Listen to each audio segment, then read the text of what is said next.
السلام علیکم ورحمۃ اللہ وبرکاتہ۔ الحمد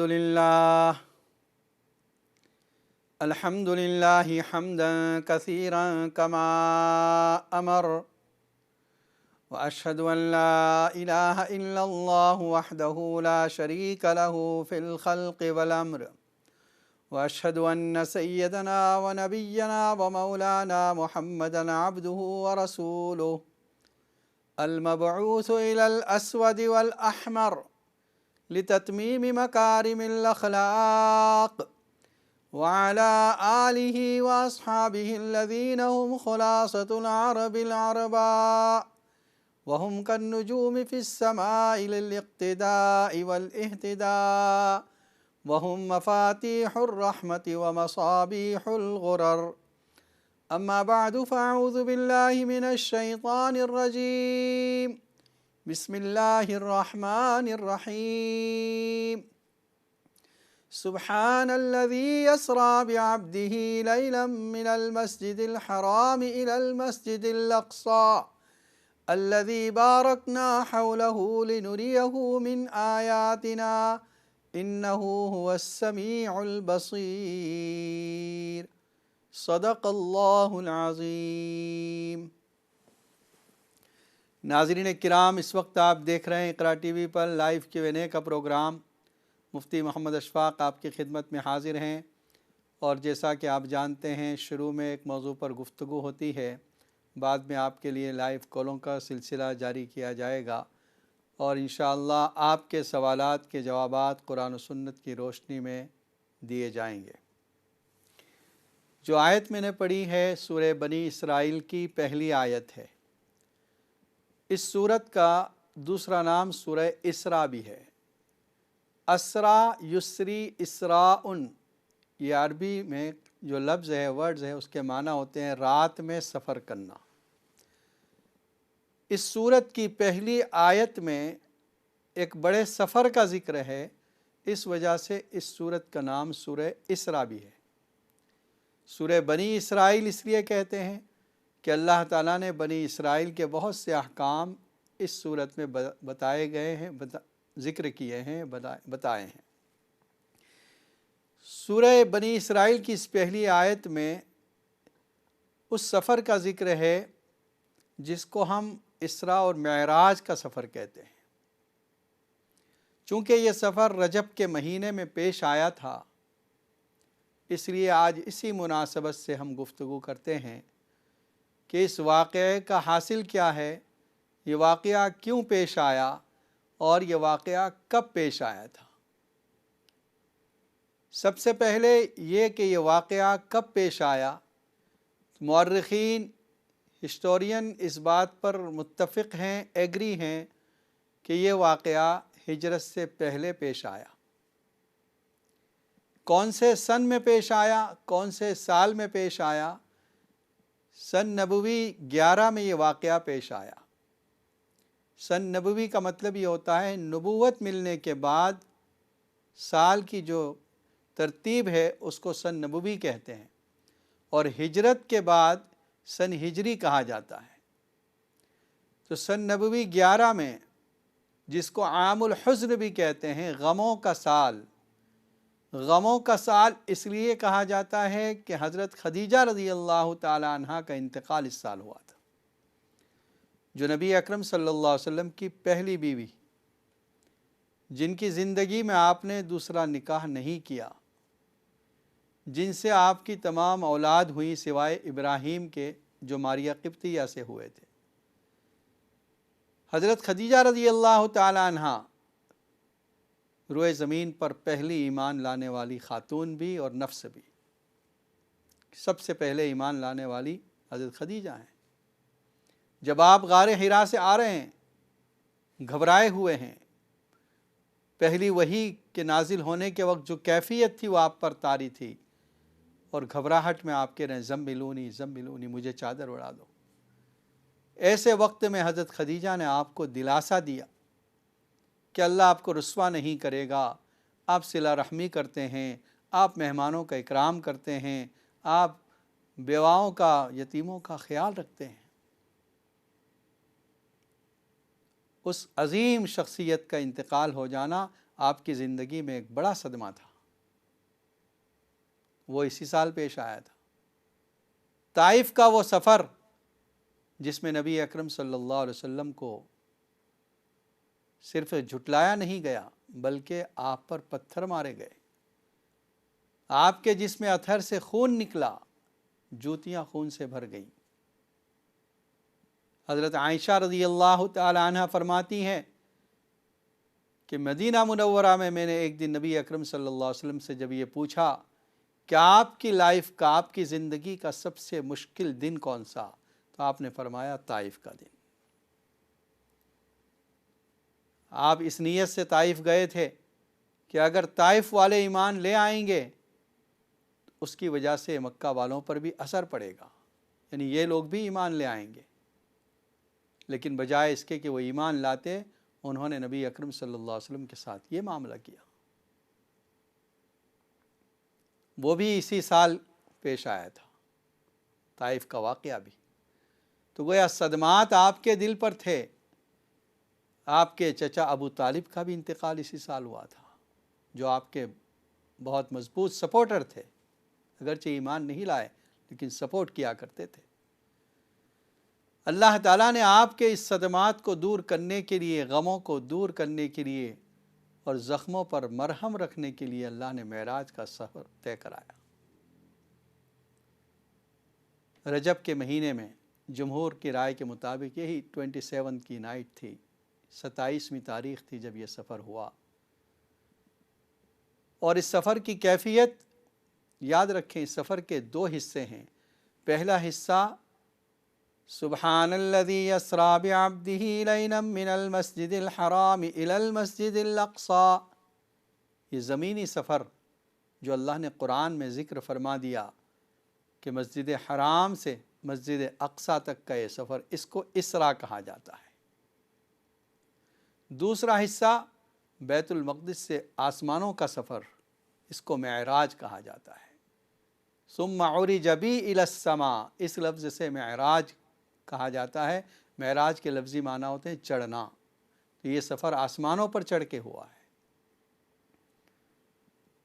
نبی اکرم صلی اللہ علیہ وسلم فرماتے ہیں، میں حتیم میں لیٹا ہوا تھا، جبرائیل آئے، میرے سینے کو چاک کیا، اوپن ہارٹ سرجری، میرا قلب نکالا گیا، سونے کا تشت لایا گیا تھا جنت سے، زمزم سے میرے دل کو دھویا گیا اور ایمان و حکمت بھر دیا گیا اس میں، اور پھر رکھ کر پھر سل دیا گیا۔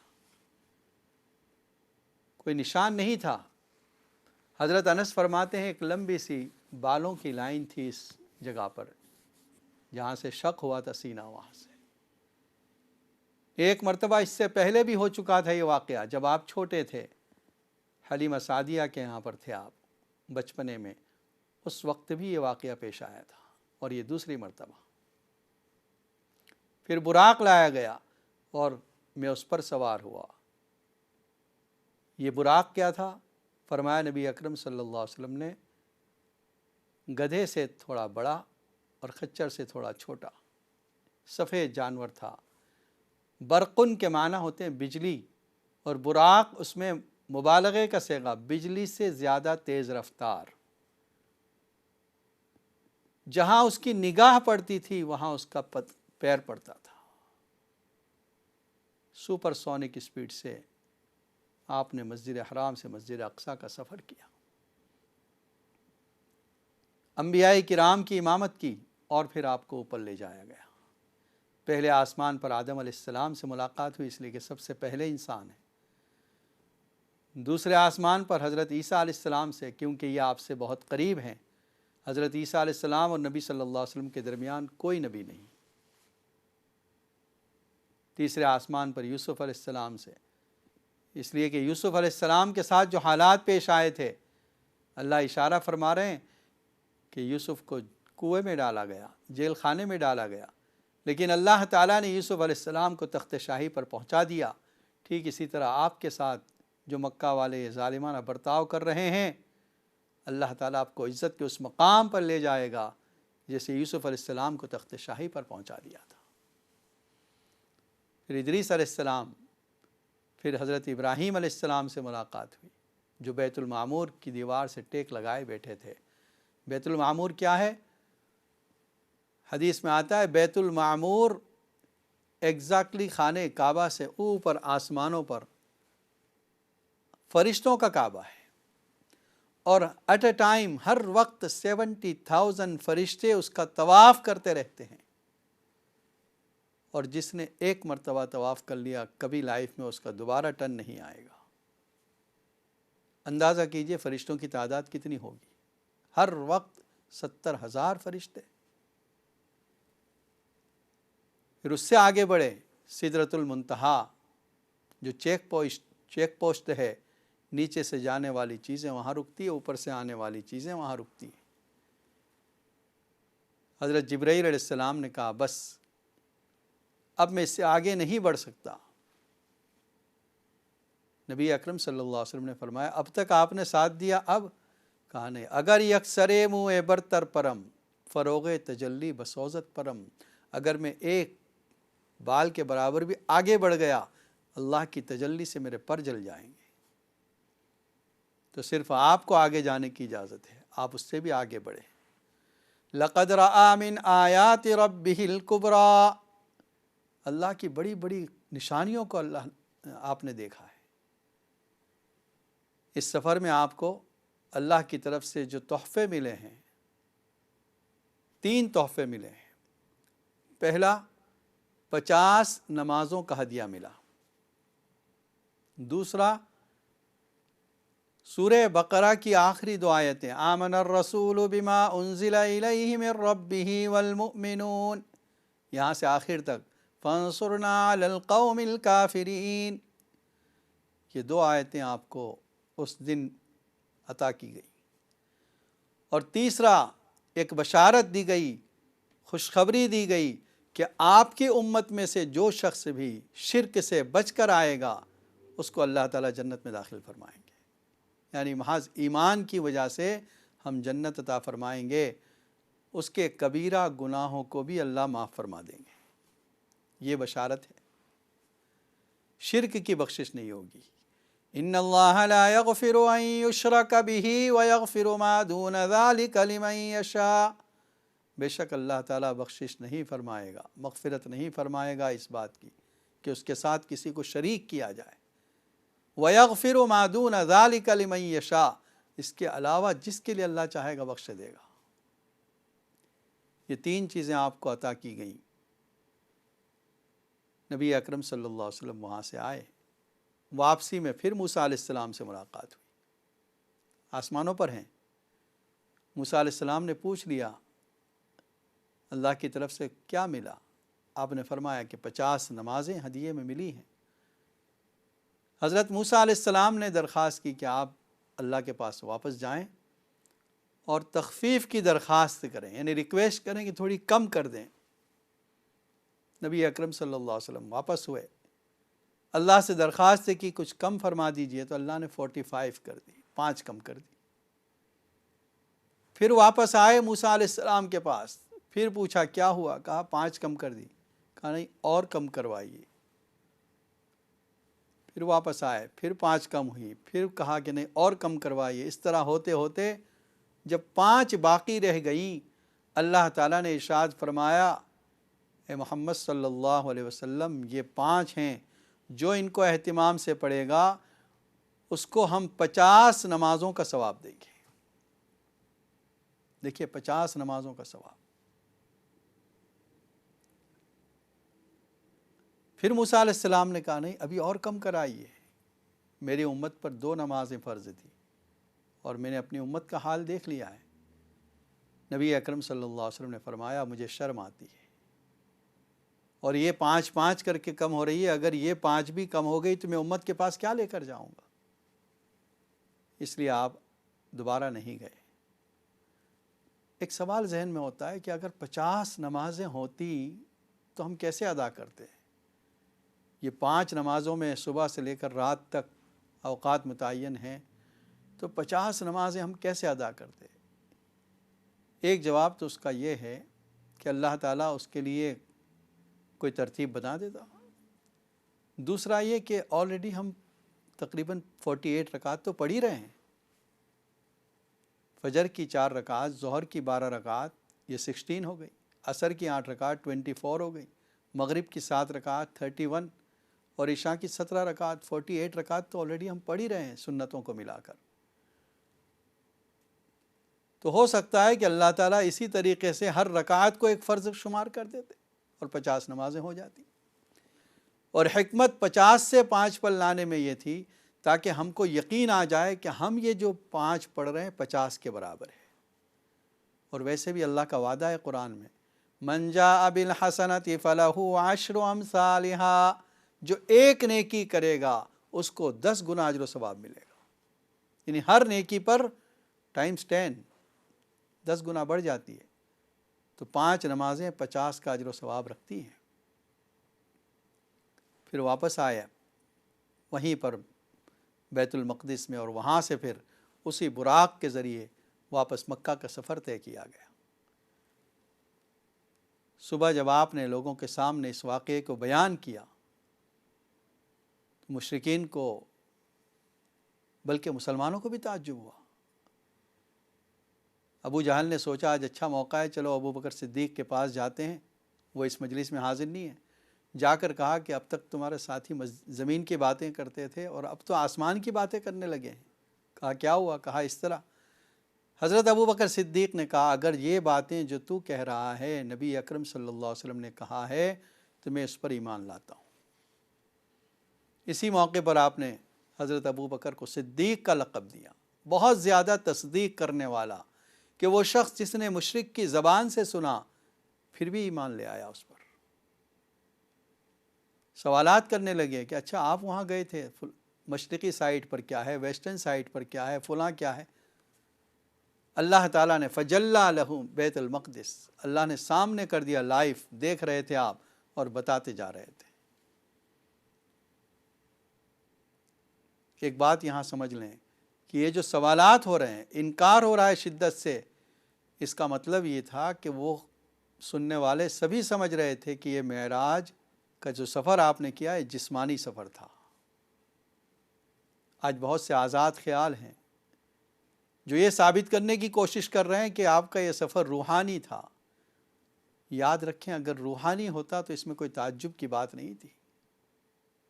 بہت سے لوگ ہیں رات میں سوتے ہیں، صبح اٹھ کر کہتے ہیں تو آج میں تو عمرہ کر کے آیا، آج تو میں نے عرفات میں دیکھا اپنے آپ کو، فلاں جگہ دیکھا. کوئی انکار نہیں کرتا، اس لیے کہ اس طرح ہونا عین ممکن ہے. خواب میں انسان کہاں سے کہاں چلا جاتا ہے. تو اس میں کوئی تعجب کی بات نہیں تھی. تعجب کی بات ان کو لگی، اس کا مطلب یہ تھا کہ جسمانی سفر وہ بھی سمجھے تھے. اور پھر جو قرآن کا لفظ ہے اس کو غور کریں، سبحان الذی اسریٰ بعبدہ، پاک ہے وہ ذات جو اپنے بندے کو رات کے وقت لے کر چلی. نبی اکرم صلی اللہ علیہ وسلم معراج پر نہیں گئے، اللہ لے کر گئے ہیں آپ کو. اور اسریٰ کا جو لفظ ہے قرآن میں کئی مرتبہ استعمال ہوا ہے. وَلَقَدْ أَوْحَيْنَا إِلَىٰ مُوسَىٰ أَنْ أَسْرِ بِعِبَادِي، ہم نے موسیٰ علیہ السلام کی طرف وحی بھیجی کہ رات کے وقت میرے بندوں کو لے کر چلو. یہ جسمانی طور پر چلنا تھا. حضرت لوط علیہ السلام سے کہا جا رہا ہے فَأَسْرِ بِأَهْلِكَ بِقِطْعٍ مِّنَ اللَّيْلِ، کہ رات کے وقت آپ اپنے گھر والوں کو لے کر نکلیے. یہ دیکھیے قرآن مجید کی تعبیر لفظ اسراء میں جسم کے ساتھ چلنا ہے، روحانی چلنا نہیں ہے. اور بعبدہ، عبد کا اطلاق بھی بندے پر ہوتا ہے جسم اور روح کے ساتھ. اس سے معلوم ہوتا ہے کہ معراج جسمانی روحانی دونوں تھی. ہاں ایک اور حدیث ملتی ہے جس میں آپ نے اپنے خواب کا تذکرہ بھی کیا ہے، لیکن وہ الگ ہے. اس کا مطلب یہ جو اسراء و معراج ہے یہ تو یقینی طور پر جسم اور روح کے ساتھ ہوئی ہے. دوسری اس کے علاوہ جو رویت ہے جس کو کبھی خواب ذکر کیا ہے آپ نے، وہ منامی معراج کہہ سکتے ہیں اس کو. لیکن جس کا قرآن میں ذکر ہے وہ منامی نہیں بلکہ حقیقی طور پر جسم کے ساتھ آپ کا سفر تھا. اور اس سفر میں آپ نے رب کی قدرت کی نشانیاں دیکھی ہیں. اور بھی اس سلسلے میں، معراج کے سلسلے میں بہت سے لوگوں کو سوالات ہیں. انشاءاللہ اس سوالات کے جوابات بھی دیے جائیں گے. معراج میں سب سے عظیم جو چیز ہے وہ ہے نماز کی فرضیت، کہ اللہ تعالیٰ نے ایک فرض کو تحفے کے طور پر دیا ہے۔ اسی لیے آپ نے حدیث میں کیا فرمایا؟ الصلاۃ معراج المؤمنین، نماز مؤمنین کی معراج ہے۔ یعنی جس طرح نبی اکرم صلی اللہ علیہ وسلم رب کے ساتھ ہم کلام ہوئے ہیں، بندہ جب اللہ اکبر کہہ کر نماز پڑھ رہا ہوتا ہے، یہ اللہ کے ساتھ اس کا تعلق اتنا قریب ہو جاتا ہے، اور وہ رب کے ساتھ ہم کلام ہوتا ہے۔ اور اسی سے وہ حدیث بھی یاد کیجئے جس میں آپ نے فرمایا کہ نمازی کے آگے سے گزرنا بہت سخت گناہ ہے، اس لیے کہ یہ اس وقت اللہ کے ساتھ رابطے میں ہے، اس کا کنیکشن اللہ کے ساتھ جڑا ہوا ہے۔ انشاءاللہ بریک کے بعد یہ سلسلہ جاری رہے گا۔ تمام حضرات یہ پروگرام دیکھتے رہیں۔ السلام علیکم ورحمۃ اللہ وبرکاتہ۔